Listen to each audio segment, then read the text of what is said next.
Hey, hey, hey, hey. Hey, hey, hey. How you doing, everybody? Welcome to another episode of the Decisive podcast series.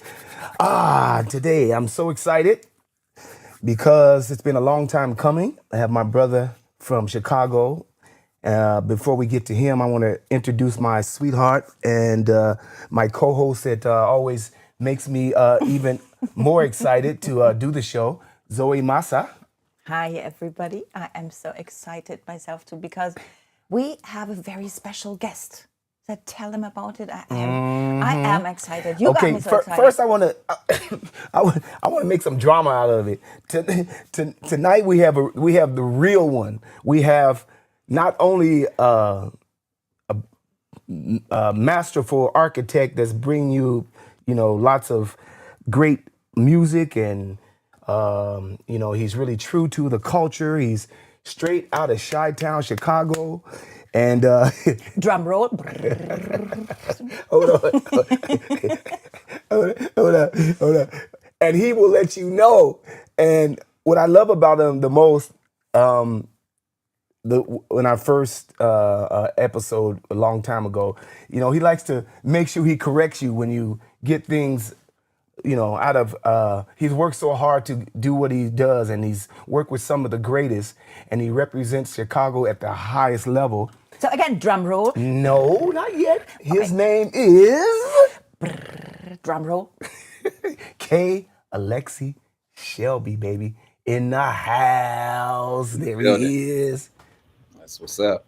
K. Alexi, how you doing, man? How you doing? Great, man. Thank you for Great. being here. Thank you for having me. We are again excited because you have taken the time to, out of your busy schedule. I know it's a lot going on, and I can see that, and I was really shocked that you would be able to do this with us. You're someone that breathes the culture. You're someone that you not only breathe the culture, but you spin in it. You've been spinning DJing music for the last, I don't know how long. Long time. Long. Long, you long for time. those, yeah, but I, for those that don't have any idea. I started DJing at like 14, 15, and I just turned 58. So doing this for a long time. You start DJing, for me, started DJing first from my cousin from Mr. Lee, who get busy in Jive Record fame. And so he was doing it. So we close like brothers. And so I started doing it. And I was like, man. And then once you start playing people's records, some of the records you just start to be, you get that epiphany. You're like, I could have did this. And I really started saying it more and more to myself. And the record that comes to mind the most, I think, when it really hit me, yeah, I'm doing this, was Divine, Jungle Jezebel. Yeah, by Divine.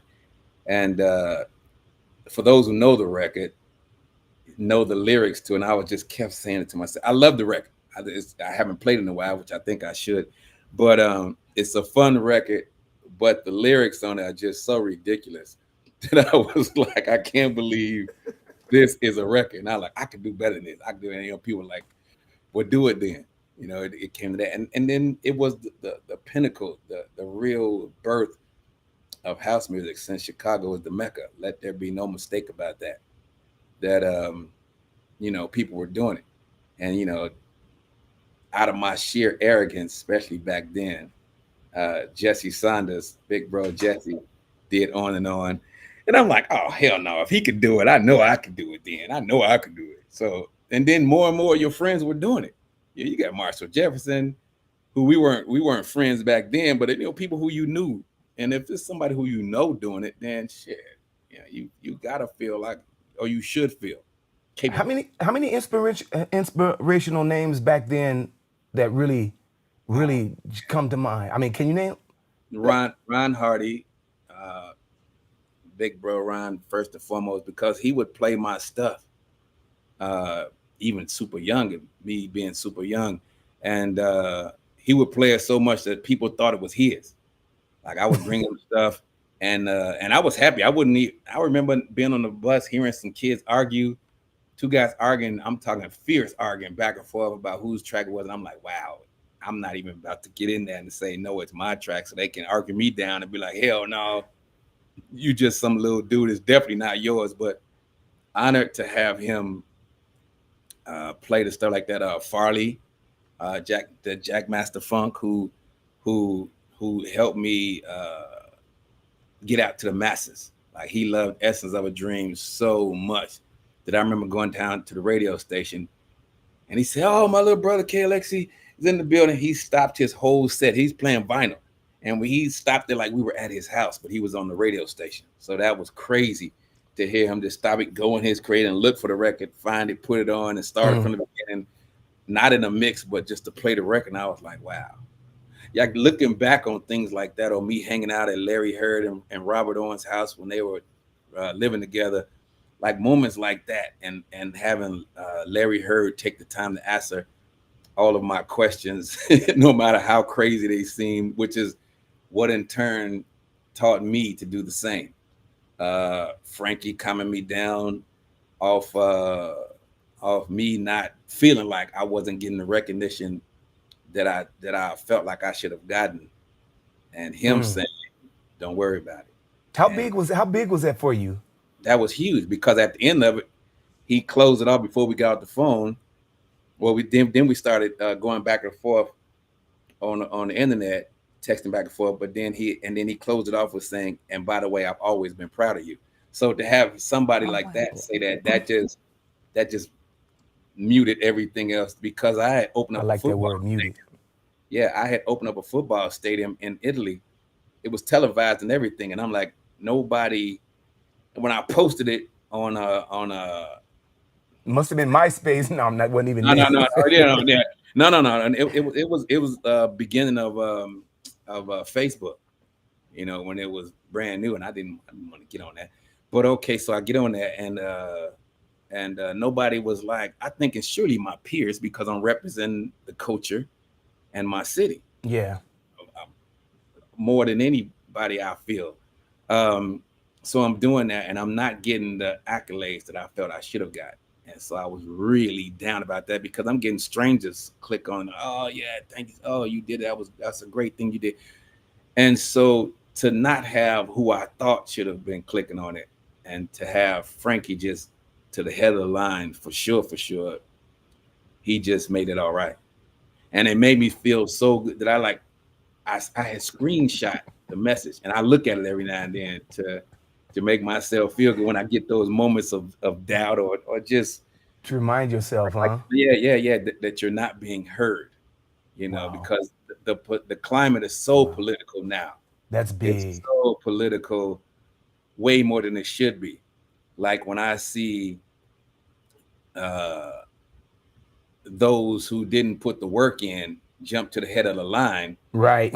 I was taught there's a pecking order to this, and I respected that. I'm like, okay, well then, until you get your weight up, then you ask to work with this person. But these days, these kids just reach out, hey, can you collab with me? I'm like, and you've done what? What's the upside of me collaborating with you? And unless you're a young prodigy, which I love to see young people doing it, I love to see women doing it more because it's such a boys' club, it's such a men's thing, even to this day it is. So to see women do it, they add a whole, for me anyway, I think a different perspective, a whole different approach to the music, be it house or techno or whatever. So I love that. And because I think that's how we last. When you add that element to it, when you add the we-ness of it, the inclusiveness of people who really want to learn, of people who really want to do it, not just pressing a pidgeated button. That's how they did it, or go in there and loop the whole track out and nothing original in the whole deal of it. And now now we added AI to this, so now it's just a whole big thing. It's just the whole thing now, huh? Well, I don't mind the AI if you use it like anything else, like a sampler. Like I'm like, if you use it creatively and as a tool, no worries. But for me, that's like the sync button. Like, That's it. That's Yeah. it. But you know what? AI is one topic for itself. Well, I wanted to ask For you one thing. sure. As you said, you had people that really influenced you and really helped you growing, Yes. and how much you appreciate this. So for now that you've really made it this far, Yeah. you know, how easy would it be for someone to get your help? You just said that people just reach out, they're trying to do the Show me, show shortcut. me, But show if me, someone show me come there and passion. showed talent, There you would you go. be like the same open and freely giving? Absolutely. Absolutely. And I do it. I got my inboxes full of young people that I mentor. I mean, I give the help that I was given. I take that into account because I feel it is my job to pass it on, to what we call in the business the worthy. Like you would want to pass it on to those who are going to push the agenda, push the culture forward. Those who understand uh, that you're never going to be bigger than the music. That those Yes. who understand that right off the bat, cool. I Those who love are, the gratitude attitude in this. I love that because it's really I don't know you've been blessed and you're any just other passing it way. on. Yeah. I am grateful still to this day. I still am grateful for planes that I get on to go play. Mm. I still never get over that. I Mm. never get over uh, somebody saying, "Oh my God, you're so and so," like Yeah. that. And That to asking for me, taking a picture. man. And and they asked to take a picture. These days, I notice more people like I'm going to say no, and I'm like, I don't know what asshole you went to, and I that's going to say no. But let me what. Let me refrain it because everybody has their days, and some days you just don't feel like taking your picture. You're not feeling your Yeah. best, whatever. But I mean, I try to make it as quick as possible. Yeah, let's take the picture. Let's do the selfie, whatever. And yeah, no way, because that means a lot to them. And the fact that God willing, this will keep going. Where somebody will always want to hear your voice, hear your music, and take a picture with you, video, whatever else. So I mean, it's still on its worst day a good day. It is. It sure is. I'm loving that. Listen, you've always let the music do the talking for yourself, right? And right now, beyond that, beyond all the hype and all this stuff, what's really holding you steady and focused? Family, my belief. I have a core group of friends that I feel stupid calling them friends because we're like family. Like we call each other a lot, and there are some days when I don't feel like doing it, but there are other days when music is the lifeline. Well, like I watch the news way more than I should. I'm on social media because it's a necessary evil, way more than I should be. Even knowing that it's fake, I get discouraged sometimes by people holding me to the fake standards that's there. What I mean by fake is those numbers are fucking fake with the whole a million followers, like a million people gonna follow you to the party. I let my skill speaks for itself with producing and with DJing, for better or for worse. It is such a vulnerable thing to put yourself out there. You know what I'm saying? It's easy to talk shit from the shadows about, oh, that song wasn't this, oh, that track wasn't that. But you're not doing it. You're not doing Yeah. it. You're not I'm willing to feeling put you. your, I'm feeling yeah, you. to put yourself out there. That is a vulnerable thing. And I feel naked as hell out there for each track. And I'm my worst critic. I am my worst critic. So and to put yourself out there like that, I applaud that for these young people. I want them to dig a little deeper. Like I can tell when you just scratch the surface. And if I see something more in you, that is why I'm harder on you, because I believe there's more you can dig deeper, especially with this I technology. can appreciate what you just said too. And some of these, I think some of the, the underground scene, how it just kind of like, takes it takes it's where it was and where it is now, and it's like larger than what we ever dreamed of. Or could you ever have dreamed back then that we would be in 2025 and you'd be playing in stages and No, stage? There you no, go. no. First of all, we were doing it for ourselves. I thought it was as big as the block. Okay. You know, this person's doing it. This friend is doing it, and we were happy just at the club with our cassettes in our pockets. play this next, play this next. I did this track, I did this track, I did that track. So by the time I get a call from Japan, which love them to death because they're one of the first people, they're the first people to book me overseas like that. And it was funny because I hung up on the guy like 4 times at least, because I'm thinking it's one of my friends playing around with that voice. And so once I said, okay, I'll give in. What do you want? And he said, we want you to come to Japan and play. And I'm like, why? And he said, because your music is so great. Why? Because for me, it wasn't registering that some place like Japan, with a huge culture, great people, wanted something from me. That I just thinking I was from the block. And the craziest thing is, rest his soul, DJ Funk. I had just got back from Japan playing, and they wanted to book Funk. And he wouldn't get on the plane. DJ But Funk. that's incredible, isn't it? I know, hold on. So I called him, and I'm telling him, I said, yo, man, I heard you're not gonna get on the plane. And he said, yeah, man, they telling me to come over to Tokyo and play. I don't know what they want from me. And I explained to him, I said, they want you to come and do exactly what you do here, except there. And he like, why? And oh my God, I felt so warped, so time machine, because that I'm looking at my own face. I'm hearing my own voice saying exactly the same thing. Why? Because it didn't register that someone would want you to go there. And I'm thinking, what, you got no DJs over there and shit, but you're not thinking about your impact. You still not seeing it. Okay. You know, that you're humble. touching worlds away. Mm-hmm. You know, you're not knowing that your records, because when I'm doing the records and things, it's me just producing. By the way, Funk did get on the plane. He had a great time. It was a great party. It was wonderful. And so I digress to go say that when I'm doing these records, it's just me mostly alone, or it's just me and one of my partners or whatever. You thought you was doing it for the hood, right? Well, no. Well, I'm just thinking about the moment. It's in me, so I have to get it out. Okay. And then I go from, I can't wait for my friends to hear this, because I'm thinking it's dope. just us. That's it. And we did it for each other. We didn't know about. We fire. didn't even get that other cities were doing it. That's fire. And we didn't put that together either. And then the more and more you branch out, and then we didn't get that other ethnicities were doing it.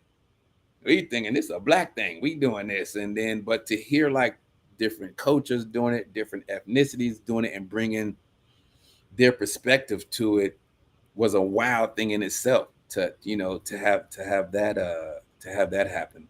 So it's been a wonderful ride that I still never get used to any of that. I learned that you are from Chicago, right? I have never been to Chicago before. I've been to New York, I've been to LA, I've been to Jamaica, Kansas City, and all kind of different places, but I've never been you haven't been to Chicago. Yeah, my mom used to live in Kansas City, so that's why I've been to Kansas City. That makes sense. But I've never been to Chicago.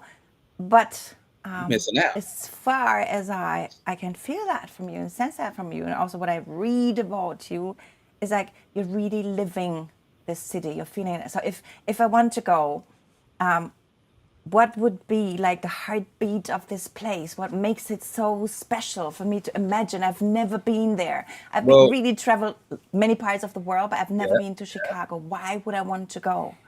Because it is the culture alone of other cities. We are a big melting pot of.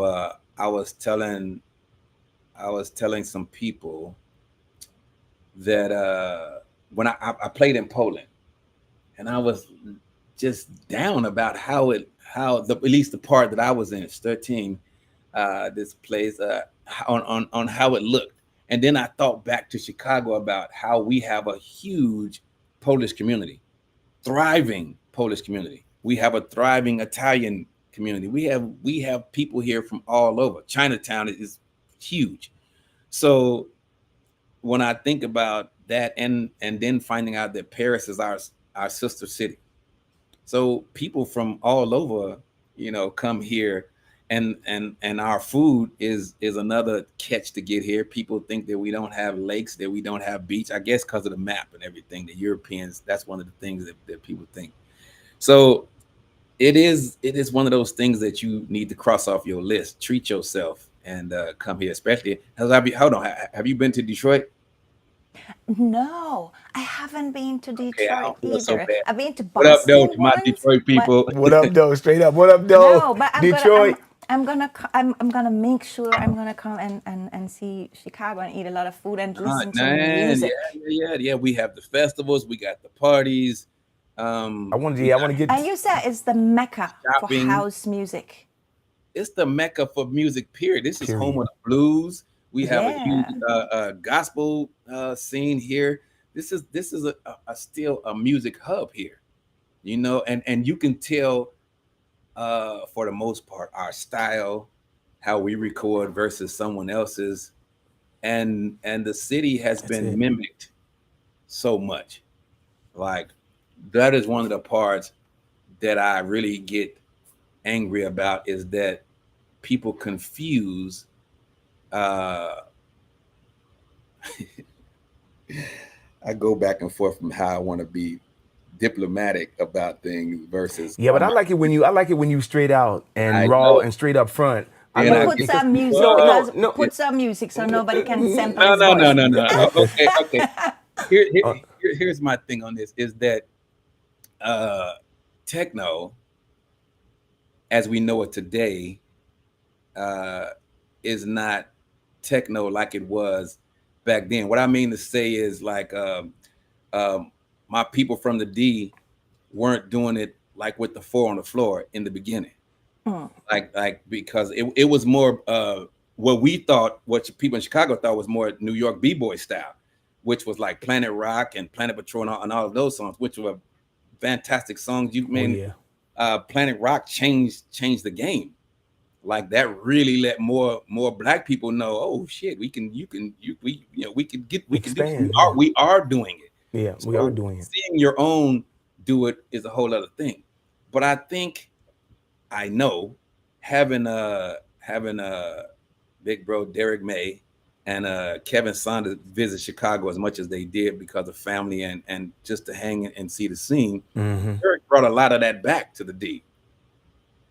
He brought a lot of Shout out Chicago to back. Derek. Yeah, Oh no, for sure, for sure. Derek But May. like then you started hearing records like the nude photos, the strings, and you Strings of start life, yeah. yeah, and you started to hear, man, Chaos, which I thought Derek did that, but I heard that Blake Baxter did Chaos. I've never met him, but I always wanted to meet him and tell him that record is that just, I mean, still to this day, it's for me, it's a modern one, it's a modern wonder. Like that just it's just the epitome of what, for lack of a better term, techno with soul.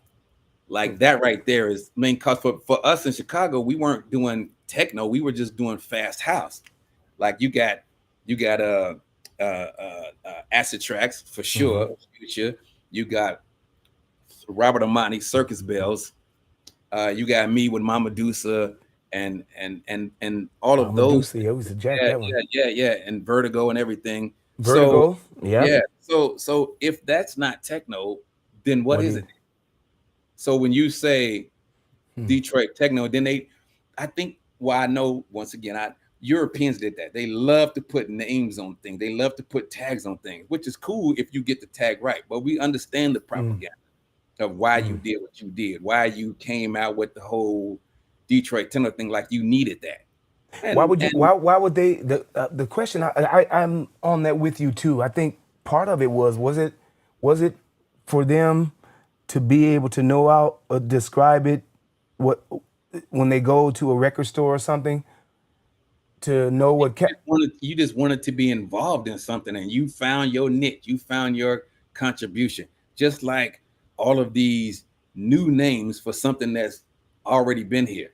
There is no such thing as slap house. There is no such thing as tropical house. Mm. Like you renaming something, trying to repackage it.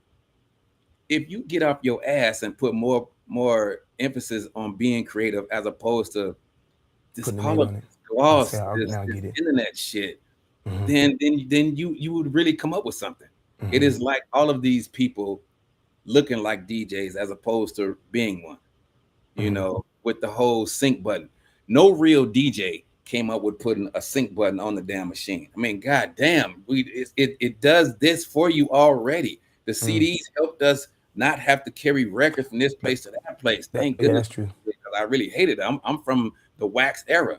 I wish I would go back to people like, oh, you don't play wax. I'm like, I'm playing wax while you were still figuring out what to wear to school. So don't Exactly. get in my face about how it should be this, that, and the other. And besides that, now you're getting charged for how much you bring. Yeah, So I'm not. Who's paying yeah, for but that? we've gotten over that. We've gotten over that whole Once thing, I right? once I saw my peers, I saw Frankie twice. I saw him playing Frankie. CDs, blew my mind. Frankie Knuckles, for those who don't know, I saw him DJ with CD. No, I know. I take that back. I'm sorry. I saw Eric Murillo at a festival we were all at, and his records got stolen, and he showed up with some CDs, and I'm like, Can you how's he gonna imagine your Oh records? yeah, but all the records Mm. stolen is a how was he going to nightmares. play? Well, that was, everybody knows Thiefro, which is Heathrow. Like if you come through London, which you had to back then, your records got stolen. You were lucky to have some. So a lot of records got stolen from from London airports. But yeah, I saw him play with CDs, and I was like, oh my god! And I looked at me carrying those boxes, and I'm like, yeah, I got to make a change. I got to do something different with my life, because Eric's killing it with CDs, and we were all like, well, how's he going to play now? How's he going to do this? And so he played. It was wonderful. Then fast forward, I saw Frankie, big bro Frankie, play, and he had flash drives. Frankie Knuckles. Yes, and I'm looking and I'm like, what's he doing? I'm You like, what is it? Frankie Knuckles. Frankie Knuckles is a legend. Even I know Okay, him. good, good, Yeah, We're see, all the same. I even even heard good, those guys who don't good, play. know that. Yeah, yeah, yeah. good, So I good. see him and I say, so let me get this straight. When you stick that in there, the names of the songs and everything he played, because I'm a stickler, I need to know what was going on. And he said, yes. Cause the labels, right? We Yeah, used to the labels, yeah. it just blows my mind that technology. And I was like, once I saw somebody like him doing that, that was game changing. Because now I don't want my CDs anymore. I don't. They got dust on them there in the case in the room, and I'm like, I mean, I still refer back to him because Me too. I don't. Yeah, yeah, the change doesn't stop me. yeah, I love the things that I have on those. But seeing somebody like that is what excited me to be like, he's doing it. Then hell yeah, follow the leader. I'm definitely getting ready to be doing it. It is like for me producing and seeing how sampling has become so so much better than it used to Better. be, that I wonder. And what even the whole CD thing and the whole flash drive, DJing from a flash drive, I can't help but wonder how Ronnie would have been. I can't help but wonder how Ron Hardy. yeah, Ron Hardy and the late great Dave Mancuso, how he would have been, right now, to have them with the technology. I think it just would have been a huge deal.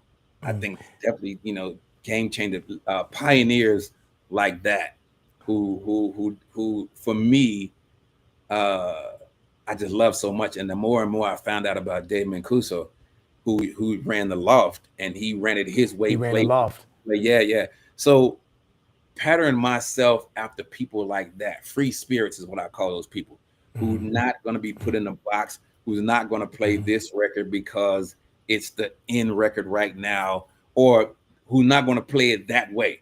Like Ron would play a record and he just get in the mood. Oh, I feel like playing it backwards. And I feel like playing this acapella over there. That creative, He actually played it backwards. yeah, that creative soul is what I love, is what I pattern myself after. The DJing thing is almost like a God complex.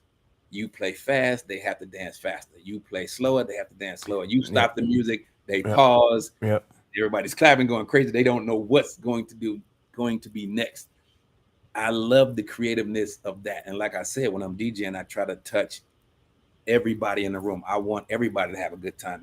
I want those people to to to let go of whatever they might have heard from me and just Mhm. be surprised. I want to surprise people in the best way possible. I want them to be like, "Oh my God, I haven't heard this record since I was 10 years old. I didn't know, I had no idea he was going to play that. Or what version of it is that? Is it of that? That You you know play." what fascinates me about listening to you is that you are the first DJ person I ever hear talking, right? About his That passion. So no, just makes it feel like people that speak about playing the instrument. Mm, mm. You know, as a musician, I hear a lot of musicians speaking about the music that make the sound of the It guitar is an and this and that, extension. whatever. Yes. You know, To me, the turntables are an extension of a DJ like that.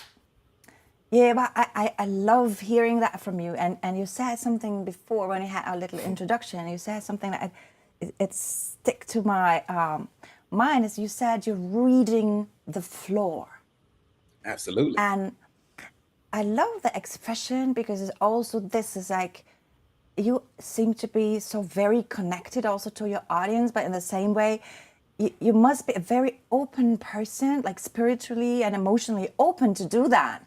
So yeah, you're really giving a lot while you actually put Oh, yourself to work. absolutely. I've held my residency back at the warehouse uh, on a Sunday night, which I tell you the story about that. They gave it to me actually to fail. Now, I won't say to fail, but I would say they definitely didn't know it was going to be as big as it was. Like by the time Rocky Jones from DJ International and Big Bro Joe Smooth, Promised Land, opened up the warehouse. And so I was like, I gotta have me a night. We were all excited about the club opening. And so by the time I get down to the meeting with them talking about it, the meeting was over. And I'm like, what the hell? So I get there and I'm like, yo, I said, what's night is mine? People getting up laughing. I won't say the names, but some people got up, laughed, and walked out. Rocky still sitting there. He knows how I can be. I can be a little Aries about things. I'll just say that. So so he says, all right, Kay, calm down. He said, I said, what nights am I getting? I'm dead ass serious. So he say to me, he says, we got these nights left. He said, we have Sunday, we have a Wednesday, and I think he said a Monday. I'm like, those nights suck ass. Nobody parties on those nights. And so I don't know. He said, well, those are nights I got. And he was getting ready. I said, sit back down. All right, I want Sunday. And as I said, Sunday night, I want Sunday night. I regretted it as soon as I said it because I'm like, what the fuck made you say Sunday nights for? Nobody party on Sunday night. Everybody going to church and then get ready for work on a Monday. But that Ariesness, that boldness of me being me, I was like, you know what? I'm going to make this work. I'm not taking it back now. So, okay, cool. They give me the Sunday night. And that's right after Mike. Mike is doing Saturday nights. Mike Dunn, who was killing it. So now you got to follow Mike. they wore out, yeah. Mm-hmm. Nights, which was Bad Boy Bill and Julian Jumper Perez and all of those guys playing, and DJ Jess playing Friday night. Then you got Mike Dunn playing Saturday, killing it from the rafters, and here come me bringing up the rear on a Sunday night, and I'm like, oh shit. This is serious, and now you playing after the headliners. I'm playing after my another mentor of mine, big bro Mike Dunn, who is the he playing after mentors. Wow, that's incredible. Yeah, exactly. But I didn't think about it like that at the time. That's like you playing after Bob Marley. Exactly. I've learned preparation from Mike Dunn because he is the most prepared person I've ever met. Like, which he's one of the reasons that I still get my set together the night before. Like, I got time, I'm sitting around, I'm on Xbox, I'm doing whatever, I'm producing, I'm making music, still not getting my stuff together before the party. And I learned that still. He's prepared, he's super prepared. He's prepared his way. My way came, my way came after that. But he's so, I mean, it just that's why you see him doing it, but he's such a professional about it. So okay, I digress. Okay, back to the Sunday nights. I get the Sunday nights going. and it's just incredible. Like Sunday nights became a thing, so much so that the warehouse, our warehouse, had 3 floors. The original warehouse was a juice bar. Our warehouse was a bar, a real club bar. They had 3 floors to it. So it became a big thing. And then Joe Smooth, like, let me get in on this. So he took the basement, and then it's me on the main floor. And I think we just had like whatever going on the 3rd floor. But it became a thing to where like 2 people could play. And then it became such a thing that like when at the end of the night, you turn the lights on and it's still packed. Like people, I mean, we had people come down who didn't even have a ride home. They were like, man, we and the feeling like Y'all got to give me a ride home. Y'all got to give me a lift. like, yeah, it was unbelievable. And then right, and they would ask me for a ride home. I'm like, bro, I live across the street. I had got a loft apartment across the street from the club at that time, which nice, very practical. No, I tell you that, like the studio was down, the DJ National was down the street. My house was a block on the same block, except across the street, and it was a trifecta. And then the club was right there, which it was great for that moment. But you couldn't have a relationship. I couldn't have a relationship living across the street from a club, the club that I'm the resident of, and it's one of the hottest, if not the hottest. That it was a line to get in, just ridiculous. And we took full advantage. That's when me and Fast Daddy, and I'm younger then, I'm doing crazy stuff. I'm taking full advantage of living across the street from the club. I'm still touring. I'm going back and forth to Japan and other places, still doing Ibiza still back then and everything. And which is something I wanted to get to, because you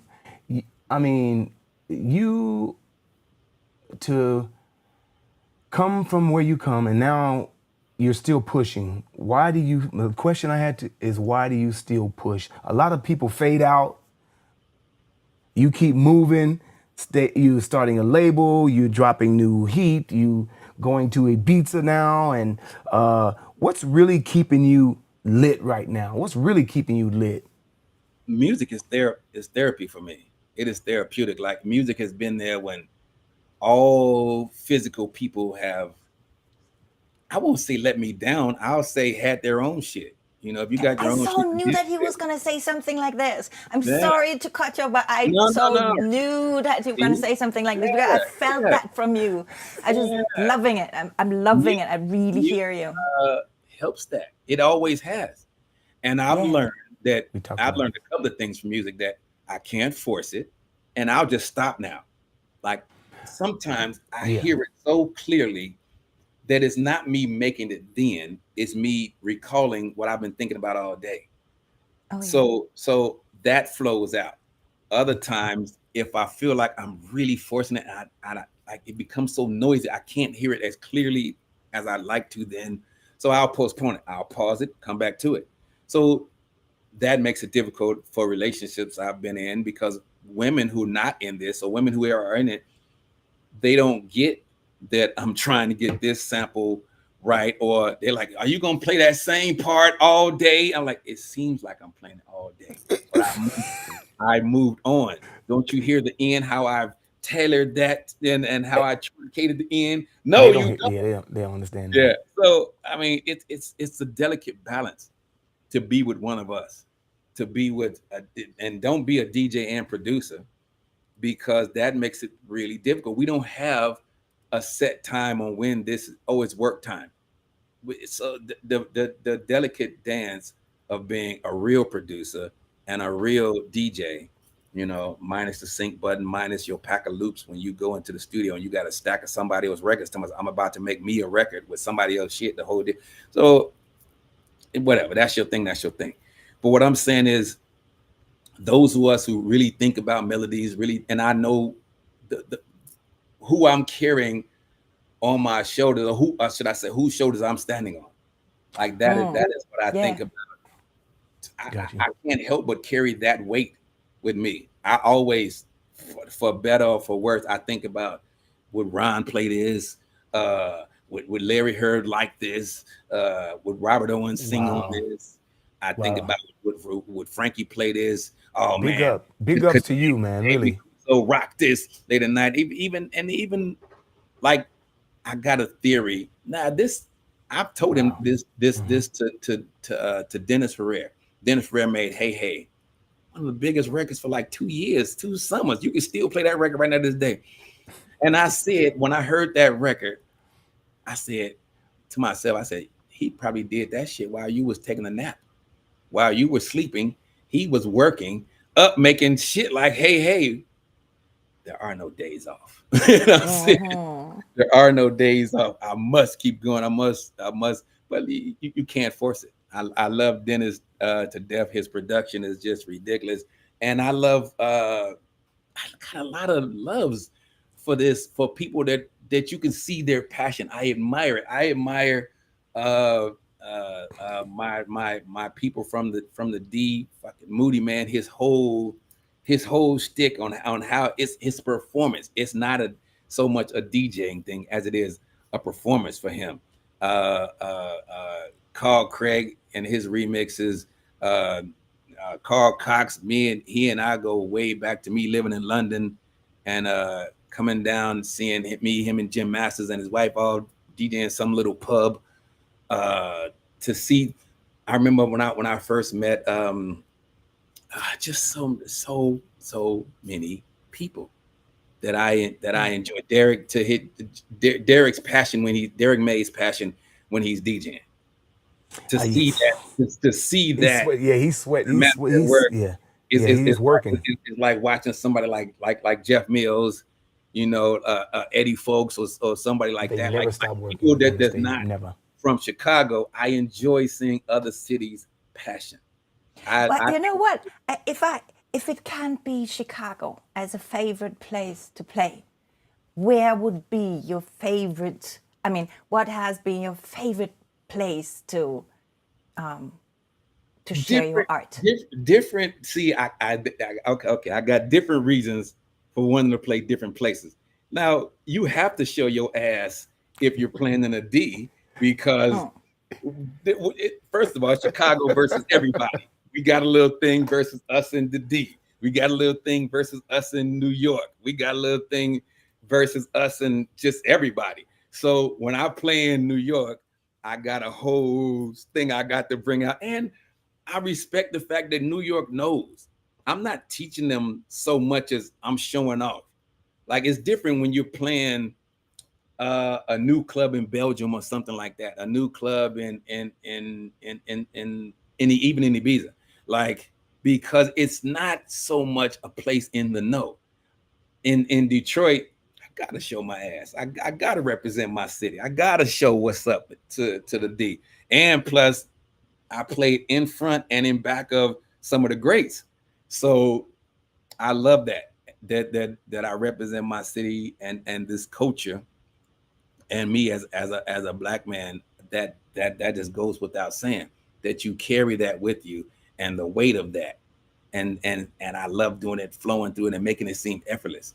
That I'm making the crowd just go ham, and I love it, love it, love it to death. And the whole traveling thing is just a blessing to be able to do. Like, to be in Ibiza. I had a residency at El Divino. Like, some of you young people probably don't know El Divino, but it's a good residency and stuff. And that was me and my brother DJ Sneak down there having a good time. Angel Morales Damn. down there back when you can drink. This was before the whole everybody wanted to take your picture thing. But they probably did it with a camera back then, and so we were just unto ourselves. The DJ Rat Pack, as that was called back then. So, yeah. Speaking of the festivals, how was for you Mm. the latest Chicago? Was I think saw Chicago had a festival thing going on, and No, it's also TV. What was that TV? Club TV. Yeah, TV Lounge in TV. Detroit. Did Arc Festival last year, which was amazing. Arc Festival is good because, like, I guess any festival, you get to meet a lot of your peers in that setting. You get to hear them, they get to hear you. You trading ideas. You doing side deals of remix work and everything. Photo ops. I used to hate, but I learned now that they're even more important now, because we got some people that aren't here anymore. We've lost some great people for various reasons. We lost Paul Johnson, and that didn't have to happen. Like that was my brother, for real. That old saying, like you never know somebody till you live with them. You never know somebody till you live with them and tour with them. So yeah, having that, and I miss him very much. Just being able to call him and me and him talk about everything and nothing. I miss brother DJ Dion to just be able to call him to talk about everything and nothing.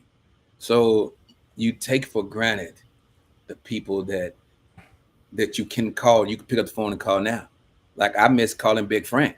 I call him, call his house phone, and I don't know anybody else who called him that, Big Frank. So he'd be like, somebody else answer the phone. Who is this? And they say, tell him this K calling for Big Frank, and he'll be like, Big Frank. And he say somebody calling for Big Frank, and then Frankie will laugh and pick up the phone.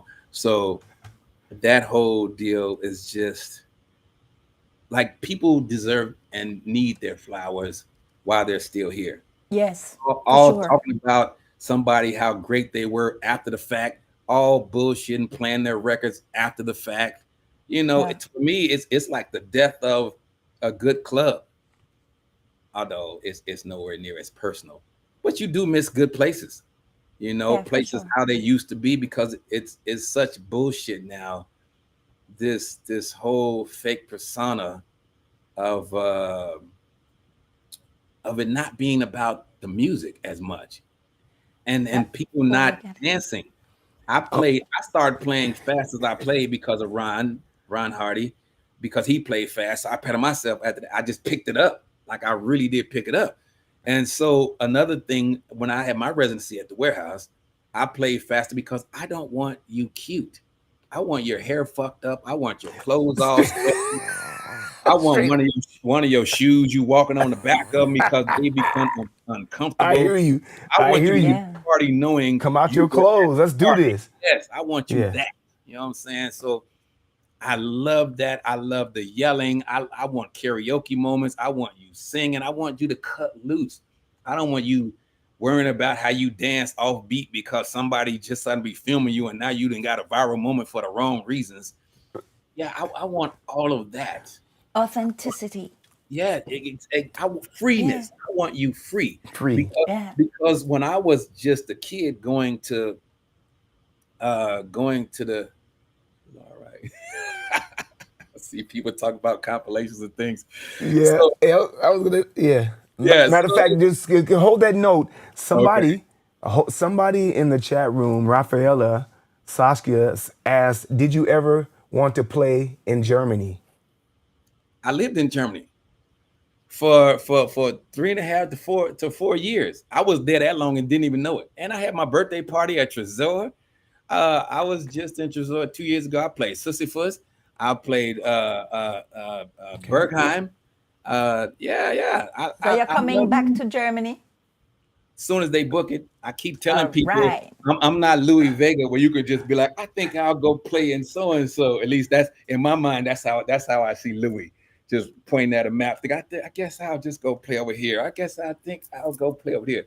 So I love Louis, and so it is. Yeah, I love the energy of Berlin like that. It's not the same as Frankfurt or any of the other cities that I've played in. Berlin is an energy unto itself. As a matter of fact, my big brother Robert Owens, I talked him into moving there. I talked to my sweetheart, Honey Dijon. She talked to me about moving over there. I talked to Jamie 326 about moving to Jamie to Europe. Period. Like because he had asked me because I've been gone. I don't just go places to visit. If I like it, I'm staying. When you could do that back then, before you had to have Yep. Yep. Yeah. and Yep. everything, you can skate Yep. under the radar, and I did that a lot. So yeah, man, I Berlin has. I love Bergheim because for it is being itself. I used to be able to say I've never been turned away, but now I got that stain on my record because it was me and Felix that got turned away. Which, Was that Felix the house cat? yeah, I was Okay. happy that when Oh. that happened to him, we were at another party. I can't think of the name of the club, but it wasn't the same. So I said, "Man, this place is lame. We should be at Bergheim." And he said, "Yeah, I want to go too. Let's go." So me and him, he packed his stuff, and I think he was leaving like the next day. So he kind of had his luggage with him. So we get to the door of Bergheim, and it was the strangest thing because I'd never seen it like that. And there was no line or nothing. I had never seen it like that. Well, there was no line or nothing. What was this on what is it, Sunday or what? I don't care what night it is. I've never seen it without a line. Without a line. Yes. And It so was we always get long, yeah. I'm thinking Around the building.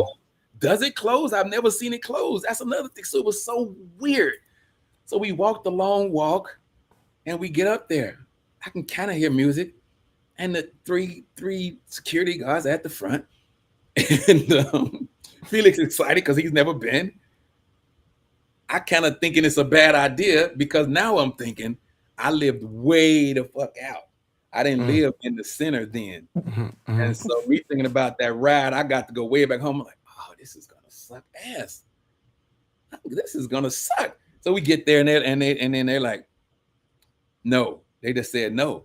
And I was like, cool. And I'm getting ready to walk. He said, what you mean no? And he was really let down because I understand he really wanted to see it. And plus I talked it up.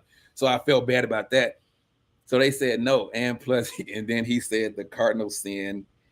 That's right up there with taking a picture. Is he said, do you know who I am?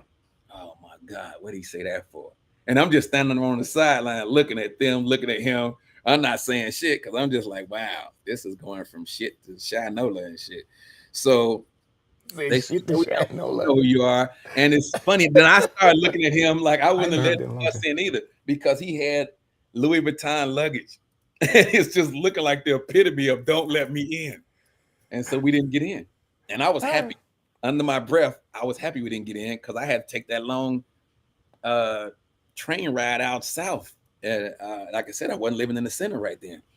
So we leaving, and I didn't think nothing about it. I finally get home. I wake up, and all hell broke loose because this fool posted, Bergheim people are prejudiced. They don't like black people, blah, blah, blah, blah. Oh, no. I really woke up, it was gone.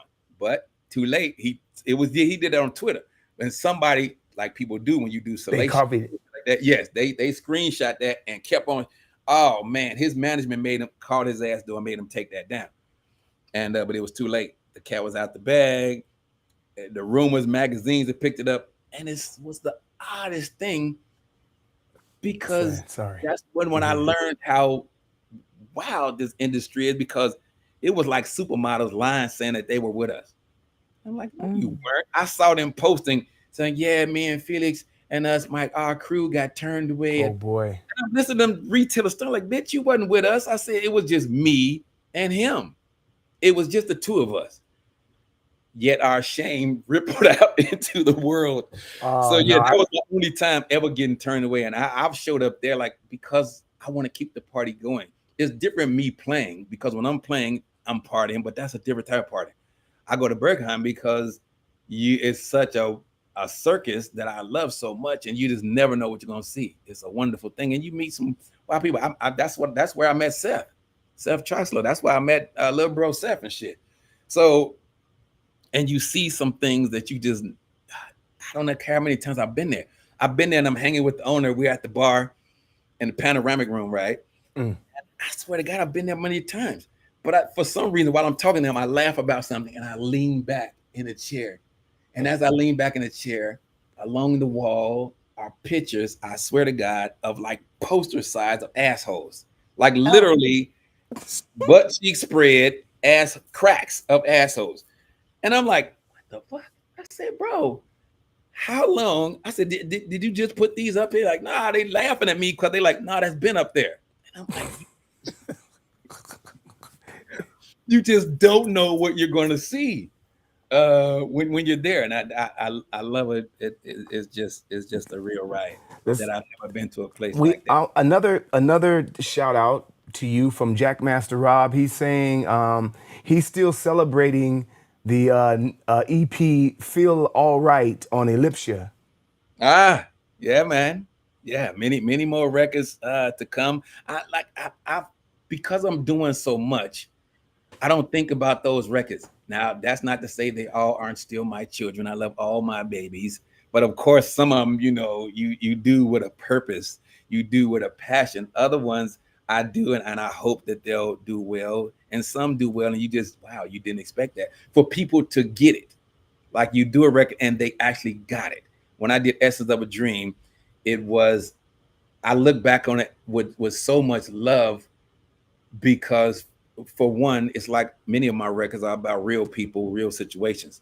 And Essence from the Dream was back. That was the one recorded back in when? yeah, many moons ago, because I was still in high school. So It, Yeah. it must have been yeah, nine. It yeah, must have been 89. Must have been it mid. was it was on Stride Records, and it It, was done about this girl how I wanted her to be, and all the record almost wasn't going to be. The first time it wasn't going to be was I was up doing the writing the lyrics, and they were giving me a headache because when I do lyrics, it has to be beginning, middle, end, like a song, like a book, should I say, a story, beginning, middle, end. So I'm doing it, and it's giving me a headache. It has to make sense. It has to be sexy, and I'm like, and my cousin called me Lee. He says, "What you doing?" I said, "I was writing this song," and and we laughed, talked. He said, "All right, man, get back to doing the song." I'm like, "Fuck that song, I ain't doing it." He said, "No, get back to doing the song." I hang up the phone. I'm like, "Fuck that song, I ain't doing it." And I thought about it. I gave my word. My word means something to me even now. So I sit down. I finish writing the song. Cool. We get to the studio. We have a little technical problems, but we get through to get through doing the music. And then they say, all right, Kay, good session. We'll see you when you come back. No, no, no, no, no, no. Fuck that. There are words that go to this song.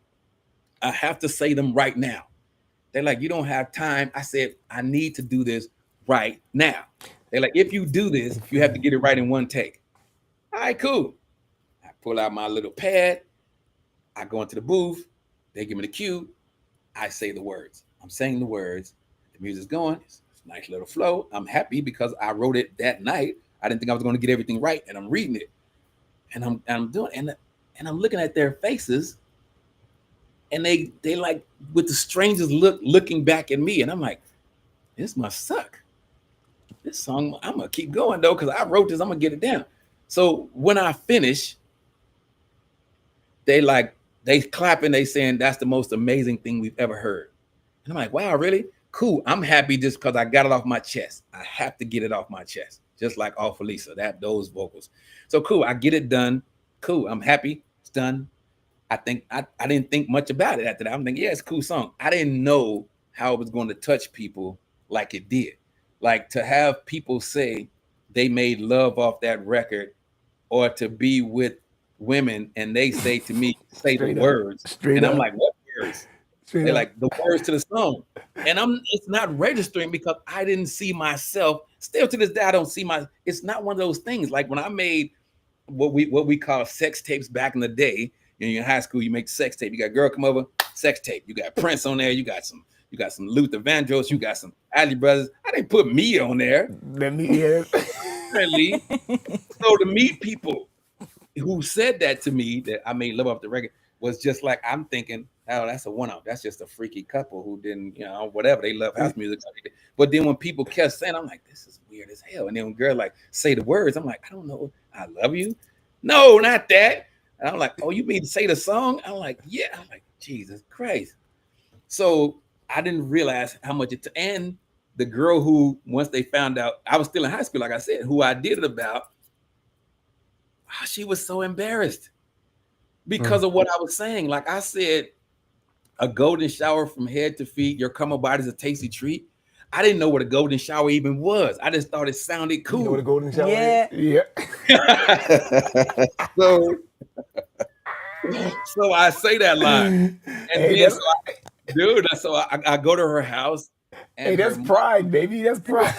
her mother and father heard the record. Her father loved it because he was a musician. He played horn for Phil Collins. So he loved the record. He saw the musical of it.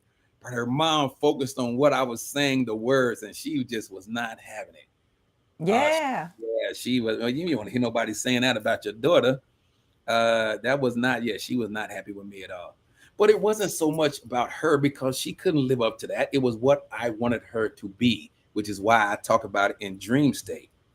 Well, it's inspirational. It's inspirational. Yeah, and you've been flowing to you. A lot of songs. The song that I have even out now, Flame is about On the this wrong, model amazing. chick Good for you. that was on Instagram, and I seen her, and I remember me and one of my friends talking about her, and I was like, Jesus Christ, she's fucking fine as shit. And I'm like, I thought about how she must get told how beautiful she is every day, all day. And I said, so what would you say to somebody who gets told that if that's your first thing you can't help but say? What would you do to, say that? So that's when I walked. That's when I wrote the lines and everything about I'm going to jump in anyways. That's the whole thing about me going into the flame.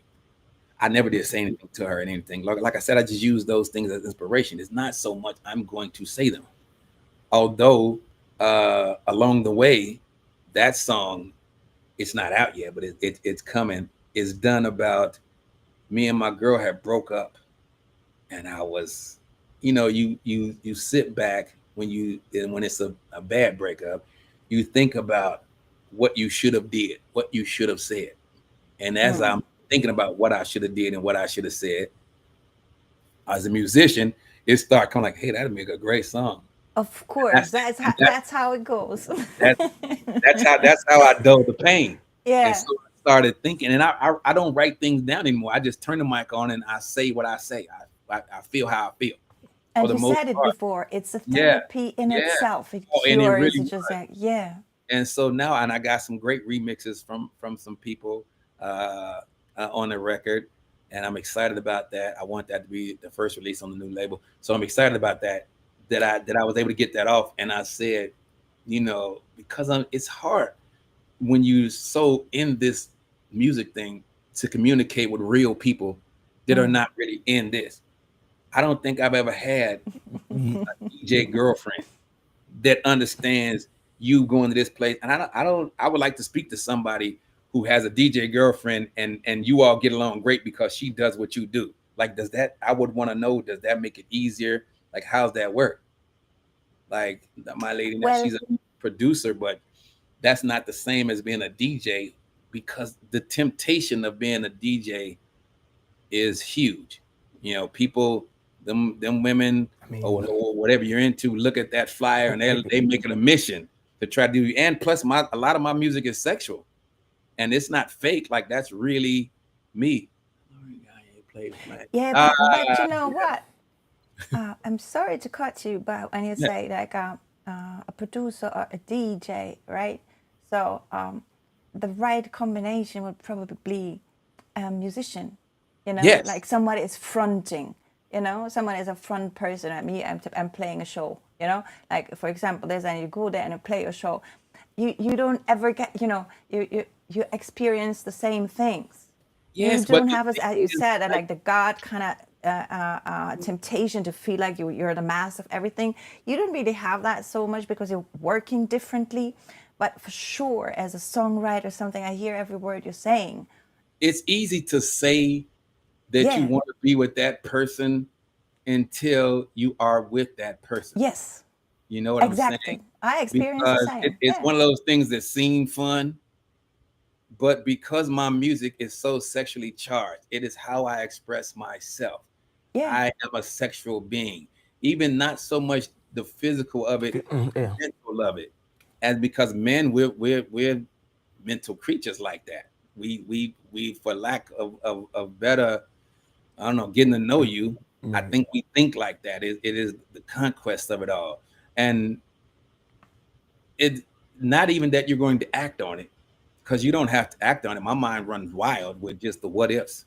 So I feed on that, and I let that feed the music on what ifs. What would that be like? I made whole songs now. And one of my things I do is I'll do a song title, and then I work backwards. Like, what would that sound like? I write things down like, oh, that's such a cool title. That's a cool title to a song. Those people are scrolling through Beatport or scrolling through Traxsource or Juno, one of the song titles, along with the name, your name attached to it, make them people stop. Like, that's just branding. That's just how it is. Oh, I yeah. got a song called Anal Probe. Now, I was thinking alien business or whatever else I did with it. Now, other people took that title, and I can't be in your mind. Whatever your mind made it do is whatever your Right. mind made it do. Right. But yeah, the shock value of it's a good track. It's I, a I good must track. I must I must say that I was at Blitz on Saturday and heard Laurent play, Nah, and he played one of your songs, and your vocals again, they are very sensual, and sometimes they can be quite godly, like in a room. When you're writing, I notice that you have some kind of effects. They can be a distortion, or they could be yeah. And the way you do it, like you said, is sexual. It's all, and I've heard at least five of your 6 songs lately, and I was really like going, okay, the right timing of what you're saying is quite amazing. Are you telling your experiences in the club, experiences?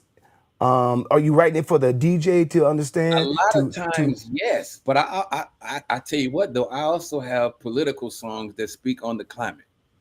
That's it. You know, I can't be this skin color and not speak on what the fuck is going on. You know what's happening to us as a people. You know, I can't be this skin color and Thank you. not speak on how things are whitewashed, Thank you. from Yes. the music to the culture to the sound. I can't stand by and let just fake shit fly. And that has rubbed some people the wrong way because I'm difficult like that. I don't know if that's why that has to be difficult I was if about to you say that address because I'm more like the facts because I've been saying right. more and more lately that the facts don't give a shit about your feelings. The facts are just the facts. They don't Yeah, but care that true. you're hurt by that. They don't care about you don't like it. The facts are the facts. And I've had to correct some people. I've had to correct some people about simple things as Jeff Mills not being from Detroit. Jeff Mills is from Chicago. And people argued me down. Like, are you insane? I posted the video of Jeff saying himself that he's from Chicago. And some people still belief is a powerful thing. And the propaganda wheel that spun that. Like there's a whole video on YouTube where they're talking about Berlin techno scene and they jump over us and go right to Detroit techno scene. And then, but the thumbnail has a picture of Jeff Mills. And I'm like, well, how do you skip over Chicago in this conversation at all? And you got one of us as a thumbnail to make people click on this. That's why I clicked on it in the first place. I thought it was going to be about Jeff and what he does and all of that. So the fact that that happened, I'm like, the facts don't care that you wish Jeff Mills was from Chicago. He's not. He's one of us. He's one of us. You could tell by those drums. Now that's not to say that, like when I say what I say, that shit is facts. But when I say it, it's not to downplay my brothers and sisters because Exactly. I miss K Han dearly, who was totally underrated and should have got way Totally more. underrated. Totally underrated. Totally. Man, Totally. that And then girl. they try to recognize them when they're gone, when it's too late. That's one of my fears. Is that Crazy. is that I can see that happening with more people understanding my shit after the fact. That I don't just make house. I don't just make techno. I don't even know what's Yeah, going but to. could it be just that one person who you're talking about that has an opinion that their opinion actually means nothing, and they're just somebody tooting their horn and don't want to understand where you don't come from the same cloth. No, absolutely. You, But the you- thing that affects me is when that person is the head of a magazine, is when that person, because now their opinion has a megaphone attached to it. Yeah, Oh, but their yeah. but yeah, but their opinion also is broadcasting other like say for instance, I have nothing against Pride Day. I have nothing Yeah. against all of this. So you can make this okay, but when you express how you feel and something that's real to you, they want to twist things around. And I think if you want to get it right, have a conversation about it and stop Well, pointing.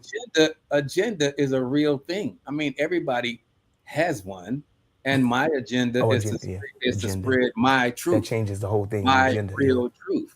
You know what I'm saying? You can't argue me down about my fucking truth when I was there. You can't argue me down about my fucking truth when my records have dates on them. So motherfucker, ridiculous Yeah. about How you what gonna you did, argue? How you somebody gonna did argue? records. So what I'm hearing is, how you gonna argue me about my truth? Well, I don't think there need to be no argument anyways. You know, the truth Well, is the truth. And the absolutely. truth will always come up Sooner because or later. it's fact. You know, it's fact. Yeah, You sooner. can be Exactly. you can try to fool people, you can try to Exactly. blind people, you can try to do all of this, but in the end there are facts. And that is the truth. I can't say like I can have a personal truth. This for sure, because I might You can feel speak something on else your like you opinion, about the right? same. You can speak on Exactly. how it affected you. You can, because our experience is not the same. Like Exactly. There it how I is. went to the club and how disco and house affected me, seeing that crowd, seeing all of those people join together on one accord, and what I would call later on the tribeness of it all, the oneness, to seeing people Yes. work and move in unison like that, all on one, unbelievable. And then Unbelievable. Yes. look up top in that booth and see Ron beating it or whatever. Man, I want to be that. I want to be that person that made these people do this. There was no going back. And then to produce, I want to do. My first group ever in was me and my cousin. We had a Risque Rhythm team, which did uh, uh, uh, Chicago Connection, which was the late great Mitch Ball records, which is which is father to uh, Vince Lawrence. So who's claimed to fame on his own. So that right there was a huge deal. That given the opportunity, looking back on some of these labels that I've been on, I'm thankful for the opportunity to be connected, especially Detroit, to be connected to Derek, because at the time when I did that record, that EP, with the Mama Dusa, the Alpha Lisa, and all of that, uh, I didn't want to put it out with somebody in Chicago. I could have done that, but I just wanted to be different. And so my good friend Andre Hallman says, "Hey, I have a friend, he who has a label. He's from Detroit. He comes up to Chicago a lot. I'll introduce you to him. Maybe this could work." Okay, cool. I was happy that it was somebody different, something different. I knew that EP was different. So okay, cool. I meet Derek. He's excited about the record. The record was already done, but he made me come to Detroit anyway. All right, cool. I go to Detroit. I was happy to go someplace. So cool. I go to Detroit, and what I didn't know was you can't bring the tapes back then through the damn metal detector. I didn't know that. So when I did that, Oh, the sync tone flew off. By the oh time I no. got to Detroit, we put it on. Shit was flying all over the place. Oh no. So we had to put the record back together as best we could. That got tedious as hell.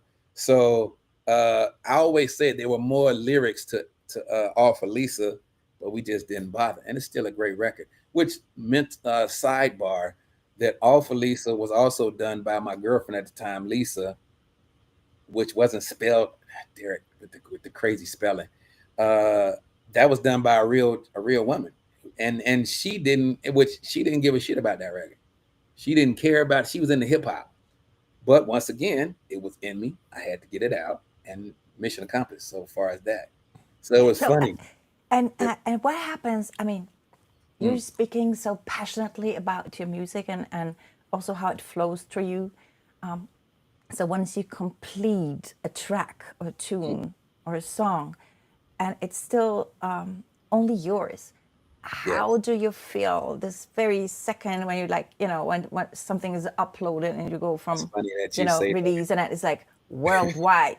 Because this is what happens all the time. You're like, from left to By the, right and then it's green and it says worldwide.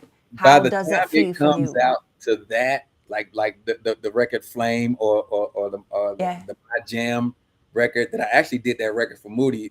The single My Jam is on a compilation coming out with my people on Keep on Dancing. So that's what A Moody record. no. My record that I did with Moody on his label, that's this record called Oh, Moody. bet, So excited about bet. that. But the record My Jam was actually I did that with Moody in mind because he skates and everything. So it's kind of got that You old skate? You rip. skate? I used to, but Moody Okay, still skates. So I okay. actually did that for him, but he never did hear it or he never did take it. So good thing Oh, that people at Keep On Dancing, Leo and Fanny, they took the record and it worked out well. And big up to them, my Ibiza people. And so they took the record. But by the time the record comes out, for me, it's old as shit. Like for those that know me, like Yeah. like people like Roy Davis, Joe Smooth, and everybody else, these people know that I'm a workaholic. So by the time you heard that record, even if I sent you something today, by tomorrow I'm already working on something else. So it's like I said, it's therapeutic for me. Well, It but is. is it also this fast as It you is. really transform anything that happened in your life through It the is. music? Is it that fast? Like you're making a one record, you're making a one I track, and this have. is that fast that you transform I, and kind I of get think what over. it is I have so much to say, and I Yeah. just think of different ways to saying it. If you know, if okay, I've said it this way, or today I was lucky enough to see something beautiful enough to spark that. Cool. Then I work on that. But I have another record that I need to get out called Change, and a few others like that speak on today's climate. My criticism about anything is like you can't be doing this long and not do a record speaking on the current climate. I understand that is my main critique about my brothers and sisters in the ghetto house industry is that there's only so much fucking and sucking that you can do records like that. So I'm gonna need you to do records about the plight of our people and what's going on. I'm gonna need you Yeah. to touch that side as well as everything else. Then you can go back to that. But I'm thinking you don't want to look back at your career when what happened to George Floyd, when what happened to America's immigration. I won't even call that a policy. I'll say sham that that's going on now. This Gestapo way of just nabbing people up off the fucking streets. If music is your thing and you didn't say anything about that at all, I mean, I understand it's kind of escapism as well, but something should be said about it. You have a Yeah, I platform, agree. say something about that. Say something about injustice on all levels. Say something about these bombings that's going on in countries that never should have happened. Say Yeah, you've something been about given a voice. You've been yes. given a voice, So so you've use got to that use voice. it. Use your platform. I'm not saying beat the drum to death. Some people that's other people's thing. That's their whole thing. But I'm saying it's gonna affect you in one way or another. The ripple effect of that will touch you. And so even Hmm. us as a people in the states that kind of say we opt out of helping our brown brothers and sisters not get deported and things like that. Um, there is a double-edged sword to that Mm. because it won't stop with just them. Like once that type of shit get going, then where's it end? Where does that injustice end? So I have this theory of what I've learned of how people. I mean, I don't want to go into politics and keep it going too long with this, but what I can say I'm saying this because I appreciate it and I love it and I know I feel that it's inevitable. The change will be made with or without them because if you love somebody, they can be Japanese, Mexican, absolutely. you whatever they're talking, whatever it makes them love them even more. It's bringing them I've never even put closer together. a color on who I've loved. Like I've loved. I've been in a relationship. I was younger then, so I didn't really know love Yeah. they say when you get older, when you know more, you do better. When you do better, so I'm trying to do better now. You would want to Yeah, do better. to treat your partner better, so that she can treat you better, she or he can treat you better. It is about loving each other for real, because that is how this thing works. Is that you need that. You And we know need that love. We thing. know we. I I call it a loop. Mm, The more we keep, the history has taught us a lot, but the minute we start talking about, you know, why somebody's color and why they moving them out and all this kind of stuff, it can't be about their color or their nationality. It has to be about something more than that, and it's money, power, and it's this other stuff. And this well, division, division, division, that's right, divide and chaos, conquer, divide and and conquer. chaos is how they move. Like, Right, and I don't want to keep chaos. going Right, this either because it's a downer. right. But It's just a loop let's that we let's know just about. say chaos brings that, breeds that. That's why I say love. That's why I keep saying that I'm seeing a positive out of that because it's making people from wherever they're coming from, once they meet each other, their hearts come together. And it's just Yeah, more of those. It's yeah, just more yeah. of those than what they can kick out. And I think that that's a great thing. Let me move on to this. You're This is something I have to get into this show because I am so excited for you to be working with. You said you brought it up, the new label, Moody Yeah. Man and Carl Craig. Please tell it. Please tell it, because is I hope I'm the first one that you the Yeah, first yeah, pilot yeah, that's yeah, gonna yeah. Like there's a lot that's of gonna things. hear this. There's So a lot those of of you in the chat or just check this out, have a listen. yeah. There's. I'm blessed to be in these situations. You know what? And when you look up to somebody, when you and you're proud of their accomplishments, and they're looking back at you, calling you legend. I just, because I'm funny like that about it, me seeing myself. You know, it, having Jeff Mills call you a legend is just funny.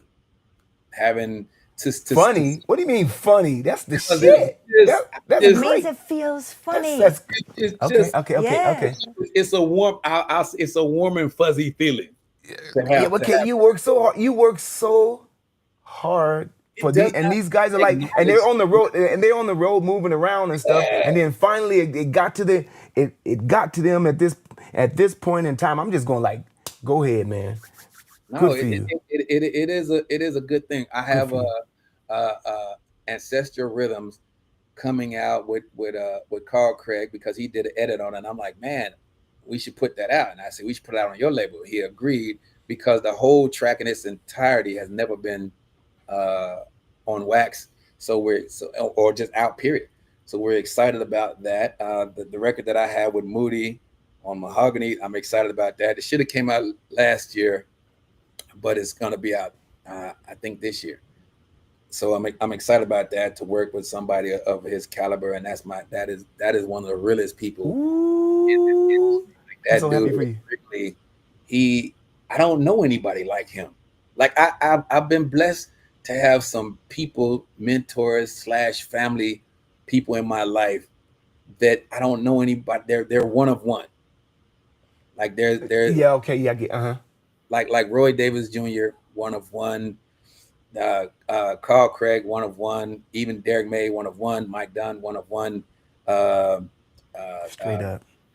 Glenn Underground, one of one. Anthony Shake Shakir is one of one. Yeah, yeah, yeah. It's like it's just.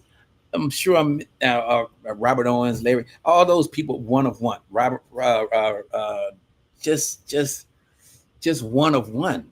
Like those people who inspire not just then but now. Marshall Jefferson, one of one. You know, it's just even Louis and my whole New York family. They have, great producers, like steel sharpens steel is what we say. So I get inspired by hearing people that take it there. I get inspired when I see women out there really doing it. Like, not just because she looks pretty, but that ain't what the fuck is in the front. Like, she'll get in your ass behind the turntables. So I love that, to see women who really doing it, who didn't get put in that position because they look good. They got put in that position because they can just hang just as much as you can. So I love that. I love seeing young people that have the hunger and the passion for it, that want to get out there and and get things going. So when do you expect to release the Moody Man and the Carl Craig Uh, record? that's out of my hands. Okay. The Moody thing is on Mahogany. That's on his label. Carl Craig thing is on his label. Carl is constantly gone a lot, but the project is damn near done. So we're excited. We're excited about that. I got remix uh, projects that are coming out with DJ Sneak, Roy Davis Jr. I got remix that I did for Felix the House Cat for his label. I'm constantly doing things. Like I said, the Keep on Dancing thing. I'm happy about that track because it came together nicely, and it's really one of those things where like I was a bit bad. I sampled some shit I probably shouldn't have, but it just begged to be done. So, and I love the way it snaps around, like it's just, for lack of a better term or whatever, it's just black. It's just deep, dark, show enough. It's just it's just a groove, and it's a groove and a half. So that's going on. I had actually talked to Seth Traxler. I gotta say their last name because you keep making me say people's last name. I don't say their whole name, but to keep it in context. So that right there, things with him. Actually, another project coming out with Lauren. Got here. Uh, project with him because I sent him something else. Like when I send him stuff, is I just want his opinion. But the fact that he liked it and be like, "Hey, can I put this out?" I wasn't expecting that. So he liked Flame, and to see his face when he's playing it, that's priceless. I mean, It's you like me, you like it was producing it through me, yeah. and he understood the assignment, as people say, that he really got it, and that to me as a producer was so satisfying. Was so satisfying because he gets it. He really gets into it. I'm looking at his face. Oh, I love that video, man. It is one of my favorite pieces because now, like, I've started collecting things to remind myself of what I do and why I still do it. So Yeah, I that is why mean, you screenshot your conversations with Jeff and with all of those people yeah, I because mean at these the yeah. day it is worth that. Maybe I and These people are like, oh, yeah, do a these book. are So yeah, I should do a book and shit. And that's coming got up. a record These aren't just some random connections, you know. They're built over put time. built over time. They put in Uh, mileage over decades and years, and oh, for absolutely.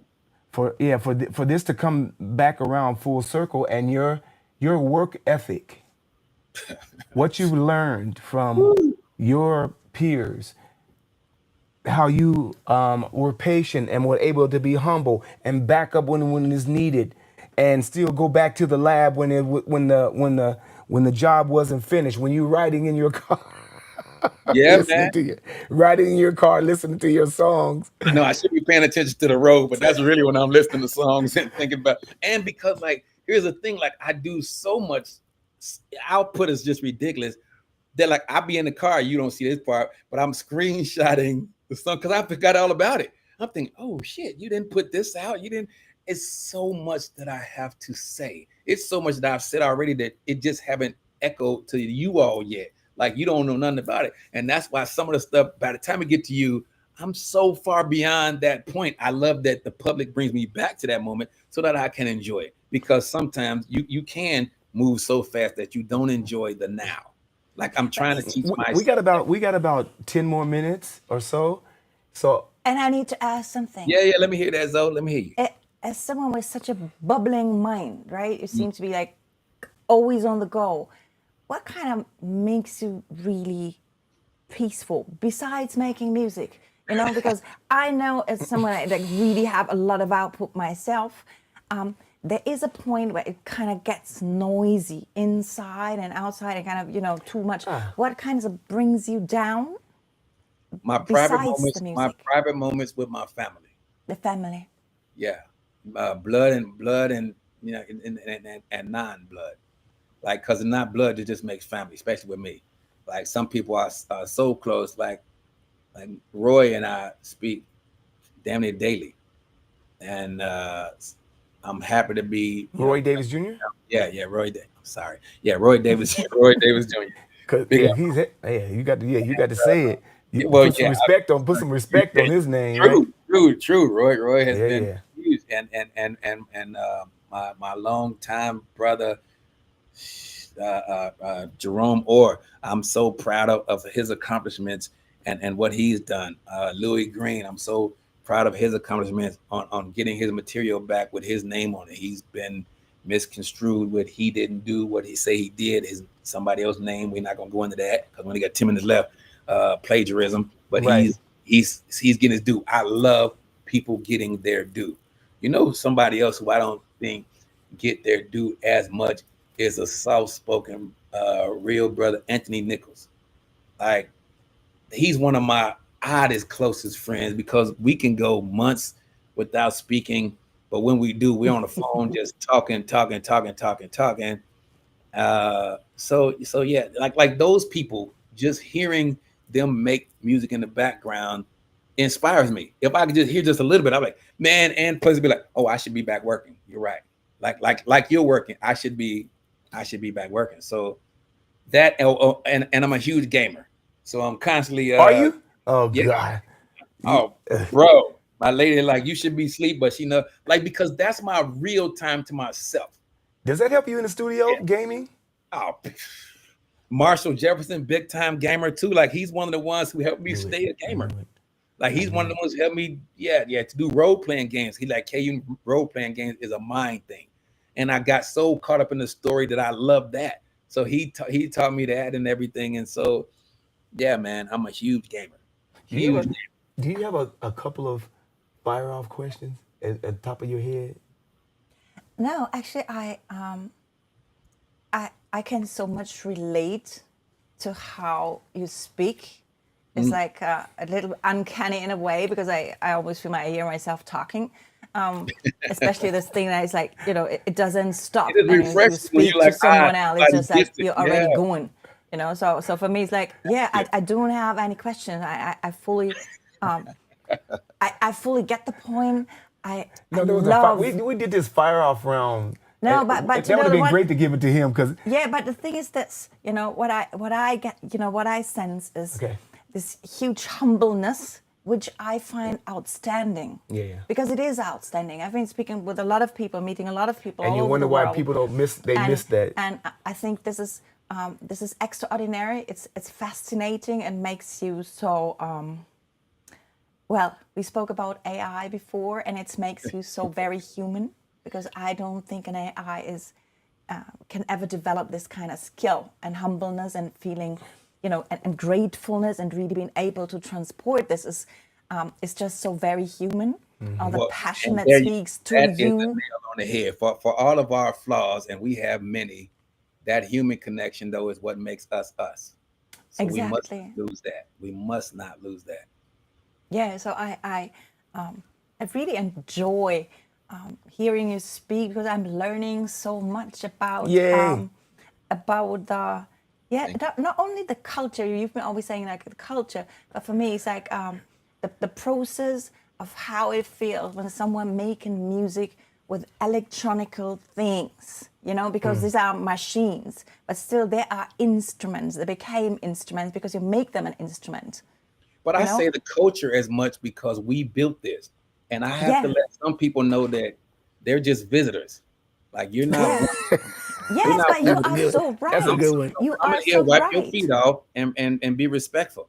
Like don't act like you've been Exactly. here the whole time because I've been here the whole time and I ain't see your ass. Although the I culture love is you. I love you for that. I love you for yeah. your unapologetic attitude because it's Well, not a. It's not a. Yeah. It's not a. He's not cussing at you. He ain't screaming at you. He just That's what I said Yeah, yeah, before. The yeah. one who rules don't need to scream. You're there. yeah, no. I want you to hear me. That's why you can hear me without me yelling, but there will be some decorum in this house of ours, in this community, and so there's room in here for a lot of people. But those of us that built this Right. sit different. We don't all sit the same like that. So you will respect the pecking order. You will respect the culture, and stop lying, saying you made some shit that you did not. Like, Yeah. knock it off already. Because when you dig deep, you really don't. It's just stop with the fake already. If you put as much into actually doing the shit as opposed to lying about it, you'd be way better. Like I tell people a lot of times to say they were at this party, at that party. I'm like, you know what? If I'm just going to wish something, I wish I was at Woodstock. When you see those videos of Woodstock, Oh, they look fun as shit. I've never been to Tomorrowland. I've never been to those festivals like that. I wish I had. I wish I had played it. So I'm like, I hadn't. So when people lie and say they was at this party, that party, and to get some of these people though, I'm like, your math is not mathing. How old are you again? it's I'm not, like, yeah, then then it's not then adding up. then when did you start? Like, start with a truth of it all. Start with I think it goes from loving yourself. Like, if a lot of people don't love themselves, and the internet I has a like lot to that. do I with that. like that. I Yeah, like the that. internet will make you not loving yourself. It'll have I you looking mean, at somebody's profile that's picture. you know what for me.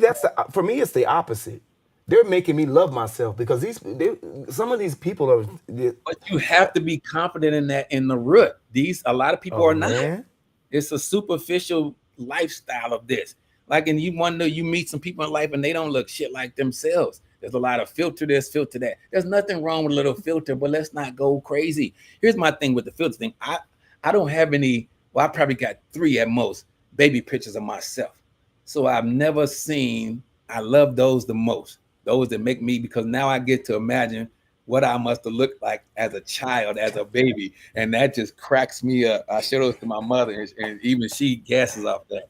And I definitely use it for, I used to dress up a lot. I used to wear suits and everything to school, and I just became so blasé.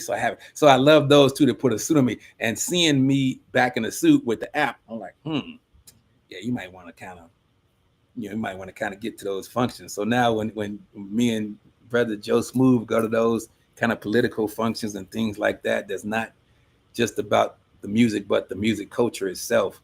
I try to, flex on people and show me dressed up. okay, a few more here. Okay, let me talk about one real message. I think this is very nice.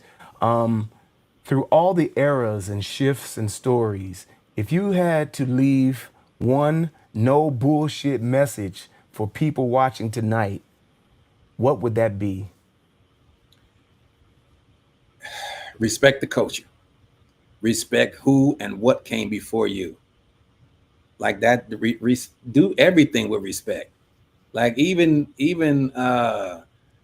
sampling someone else shit, don't go so far as to act like you invented it. Like, come on, man. And do less sampling. Don't make the whole thing the whole, because you can sample around something, and that is not it at its core. Make you the core, and the sample just some sprinkles that went on it to accent it, but not the whole thing. Or challenge yourself to do more, to put these breaks and stuff, and stop trying to fool me with sending me these whack ass songs with just loops and all that shit. Don't think that I don't And have AI these. voices? Yeah, that, man. You listen. I one of AI my hooks. one of my young guys though, he did something so creative. We got this song coming out called "We All Jack," and Serious Hood. That's my little brother. Bless his heart. Him and Amanda Moore. Um, his remix stood out the most to me because what he did was he did the music, but then he took my voice, fed it into AI, and it does this whole roster part. And before it got to the roster part, I'm listening to the song. I'm like, I ain't say that. Like, and because I'm so old, I'm still not getting AI what it could do. So I'm like, here's somebody trying to fucking sound like me, like sound like me, but that ain't me. And then he goes into the whole roster part. I'm like, yo, I said that's dope. Like, I wouldn't have embarrassed myself by trying to say it all Rastafari. No, I wouldn't have done that. But the fact that he took that, and he added in there, I told him I love this so much because it's refresh. It is letting your mind go, and he used it as a tool. He didn't take it and did his whole thing in AI, but he used it too, and I'm proud of him for that. I told him just recently. I'd hit him, call him along because people need to know that, and especially it coming from me since it was my song. I think everybody on the remix project did phenomenal job. So I'm very uh, happy for everyone, but for his the most because he just took it and went beyond with it, which he should have, because I think he's like the youngest one. I think he's the youngest person on it. So that gives me hope for the youth that they're thinking outside the box. And he kept it respectful. For me, he always has. So No bullshit. Anything else for you, Zoe? No, I think this was a beautiful message that you just sent out. I really love that you see hope for the youth, as you said, yeah, because I think after your career already is like I would even say a lifespan, right? Until till dating is going to yeah, continue, you yeah, know. I think it's beautiful that you kind of took also the teacher's seed, you know. You feel like a What you messenger were to taught, me, yeah. and I think this is how you really do what you're talking about. You're saving the culture because you keep it high, you keep the value high, and I I'd put that love to first. hear and see more people Absolutely. putting out this kind of message. I thank you for Absolutely. that. Oh, And for I sure. and from my side, I thank you, brother, for from the start being real to me, and I'm glad because I had to learn something from you. I mean, it's been I've had so many brothers to get on the podcast, and I could it's hard to get them to come. And you've always that was a Zoe know it. I was working my ass off for this show to work right because I know how you are, and I really respect that. I'm a Virgo, so I like my shit tight too. But I really worked hard, and I'm happy that we could have this discussion. And I'm so excited for you to work with Moody Man. These are some of my favorites, and Carl Oh, yeah, Craig, man. and and Yeah. that I see, and I hope we can do this again when you're Oh no, also no, and I'll help connect you to some other people who should do it. Like like you should be talking to Robert Owens. You should be talking to right. Big Brother Joe Smooth. Hard to lock down Mike Dunn, but you should definitely lock him down. Maurice Joshua, Grammy Award winning Maurice Joshua. Right. You should be And talking to him. yeah. A lot of people. Oh, Louis Green. You should be talking to him. Roy Davis Jr. You should be talking to him. Jerome Orr, new old super talent. Serious Hood. Him and you should lock him down. Talk to these people. I'll do what I can to facilitate this because That'll uh, be awesome because maybe we it yeah. needs to get out. Because I was telling Zoe, and I'm glad I brought her on, is because she's in a totally different genre. But me and her have been communicating for how long? For For years, we like, years. yeah. Going to lunch, talking about the culture, talking about she's asking me opinion about her new music, and we kind of and we bonded here. So I'm thinking, and I think that your suggestion is valuable, and I'm really open for that. And if you could facilitate that, Oh it would yeah, be Keith it would. Worthy. Yeah, some other people from the D. You need, man. Yeah, you need to. Yeah, some. I will point you in the direction of new and old people, and I'm excited about. I'll say more after I sign the contract, though. Of, of the new maybe you could president. Man, maybe you can suggest the YouTube channel and let them oh, for decide sure. on their own whether or not it's a valuable thing for them. Because for me, it would be such I would be so grateful to have them on the show. Mm.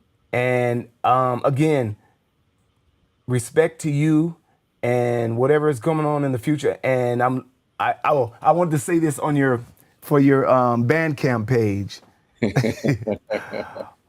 All these songs you have on the Bandcamp page, I was I guess I would like to get. I have to download the whole album. It looks like because you have some stuff that just not released. Yeah, yeah. You know, man, if I could put out it all, which I really want to do, so that's why one label isn't going to be enough, which is why I freelance a lot to get my message out, to get these.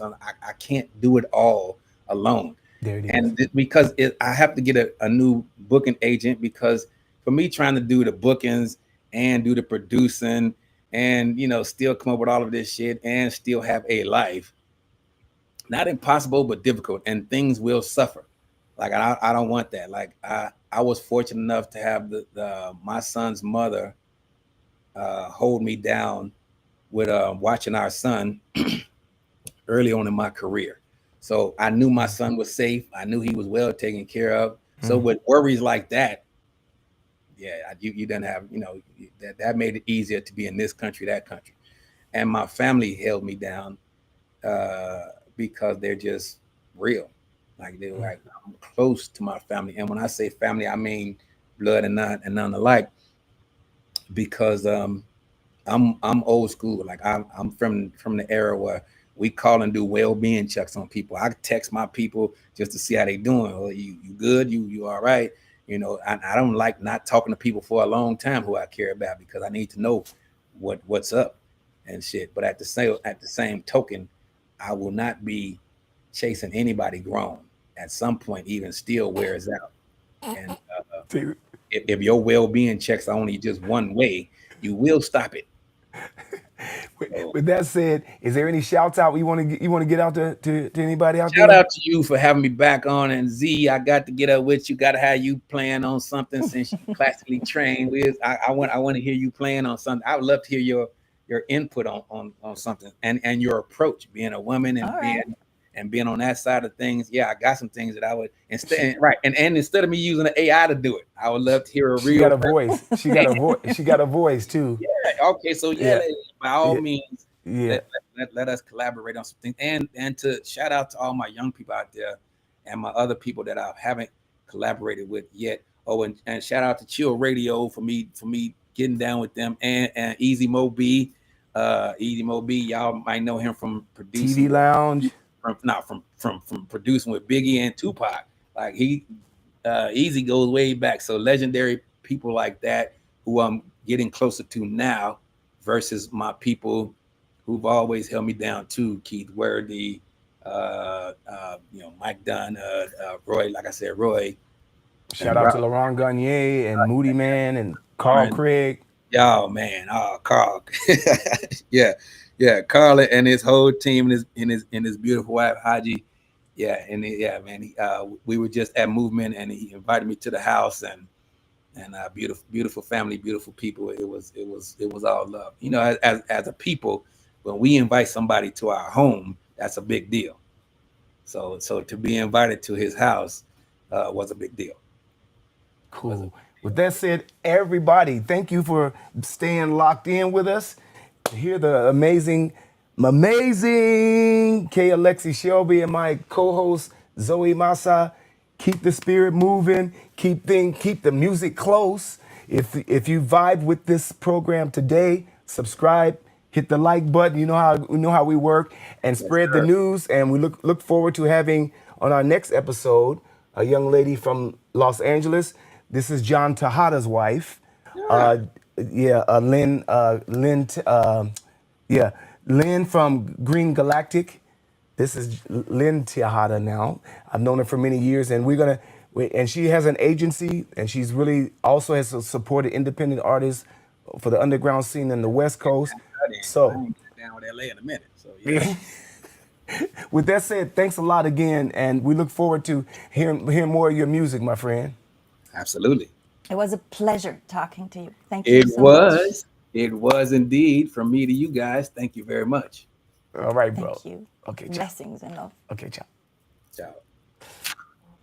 Thank you for spending time with us. Decisive podcast series live by Roberto Ingram, co-hosted by Zoe Mazah.